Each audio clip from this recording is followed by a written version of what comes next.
तो पहले हमने एक रैंडम वेरिएबल के बारे में पढ़ा था, अब हम दो रैंडम वेरिएबल्स की बात करेंगे, कैपिटल एक्स और कैपिटल वाई, और इनके डिस्ट्रीब्यूशन फंक्शन के बारे में, जॉइंट प्रोबेबिलिटी डेंसिटी फंक्शन के बारे में और मार्जिनल डेंसिटी फंक्शन के बारे में। तो पहले हम डिस्ट्रीब्यूशन फंक्शन पढ़ लेते हैं इनका।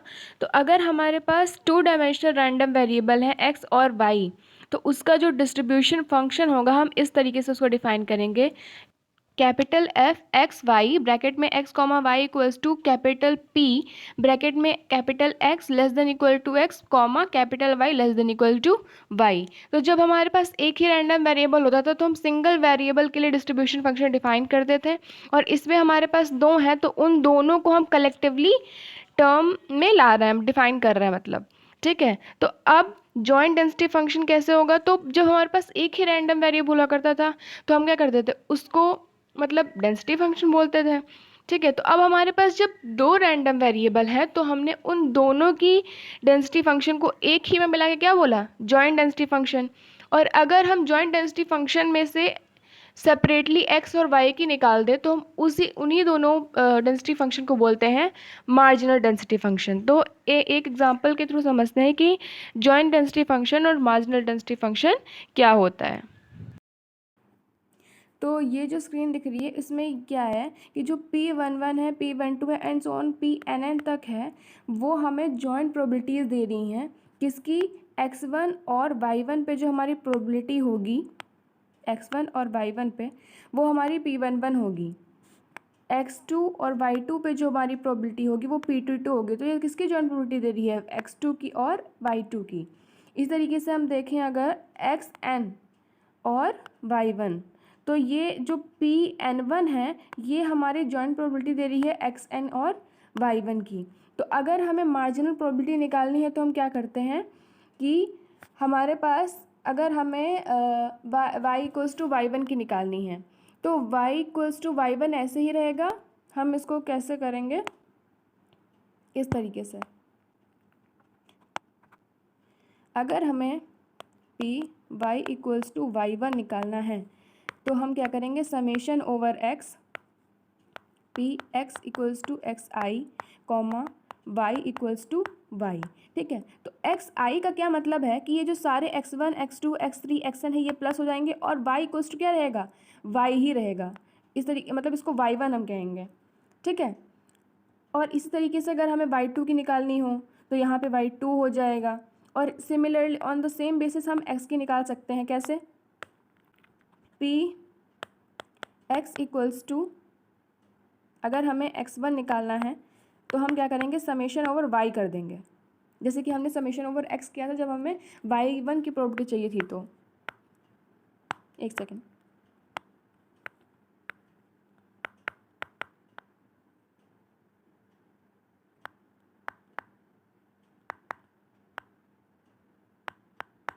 ठीक है, तो एक एग्जांपल हम ले लेते ताकि हमें ये और क्लियर हो जाए।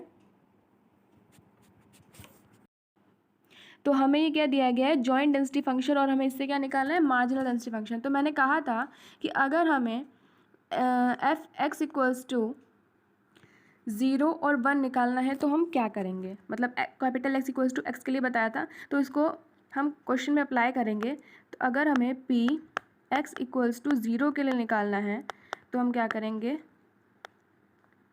पी एक्स इक्वल्स टू 0 ऐसे ही रहेगा, Y equals to 0 plus P X equals to 0 comma Y equals to 1। तो ये हमारा आएगा एक्स इक्वल्स टू 0 पे हमारी वैल्यू कितनी है, एक्स इक्वल्स टू 0 और वाई इक्वल्स टू 0 और 1, तो 0.28 प्लस 0.22 0.5। ठीक है, अब इसी तरीके से पी एक्स इक्वल्स टू 1 के लिए निकालेंगे।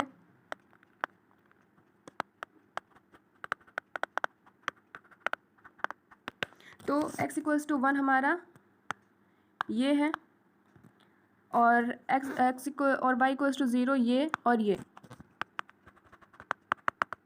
क्लियर। तो 0.37 और 0.13 को प्लस करने पे आया 0.50। अब हम निकालेंगे y इक्वल्स टू 0 के लिए और y इक्वल्स टू 1 के लिए। तो y इक्वल्स टू 0 और x इक्वल्स टू 0 पे कितना है ये, और y equals to 0 x equals to 1 पे कितना है y 0 x 1 पे, सॉरी ये नहीं होगा, ये वाली वैल्यू होगी हमारी। इसी तरीके से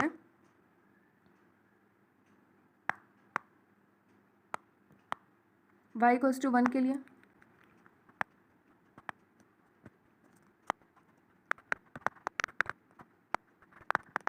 तो y इक्वल्स टू 1 और x इक्वल्स टू 0 ये, और y equals to 1 x equals to 1 this, इन दोनों को ऐड अप करेंगे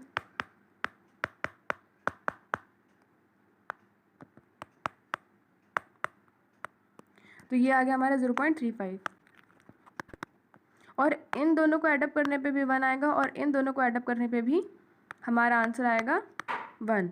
तो अगर हम इसको सेपरेटली लिख लेते हैं तो जो हमने पिछली स्लाइड में कैलकुलेट किया था x इक्वल्स टू 0 के लिए हमारे पास जो ये मार्जिनल डेंसिटी फंक्शन है x का, ठीक है, और ये मार्जिनल डेंसिटी फंक्शन है y का, जहाँ पे y इक्वल्स टू 0 के लिए हमारे पास 0.65 है और y इक्वल्स टू 1 के लिए हमारे पास 0.15 है। तो आपको, आई होप आपको क्लियर हो गया होगा कि जॉइंट डेंसिटी फंक्शन के थ्रू हम मार्जिनल डेंसिटी फंक्शन कैसे सेपरेटली निकालते हैं x और y के लिए, जब हमें x और y का जॉइंट डेंसिटी फंक्शन दिया होता है। तो बेसिकली हमने कुछ नहीं किया, डिस्क्रीट, मैंने आपको एक पहले स्लाइड दिखाई थी तो उसमें यही लिखा था कि अगर हमें marginal distribution function, sorry marginal density function निकालना है डिस्क्रीट के लिए, तो f(x) के लिए हमने क्या लिखा था कि हम समेशन ओवर y करते हैं, ठीक है, जो, और ये क्या होता है हमारे पास, ये होता है joint density function, joint density function.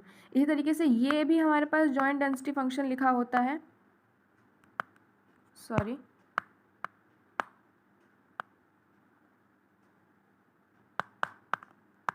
ठीक है, और अगर हमें y का निकालना है तो हम समेशन करेंगे ओवर x, अगर हमें x का निकालना है तो समेशन ओवर y।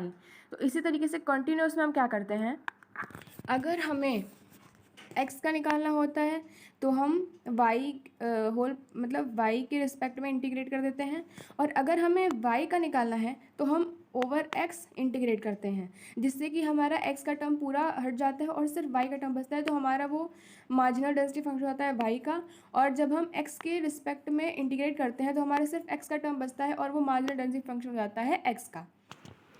तो आई होप आपको क्लियर हो गया होगा 2 डायमेंशनल रैंडम वेरिएबल, उसका distribution function, joint density function और marginal density function. Thanks for watching.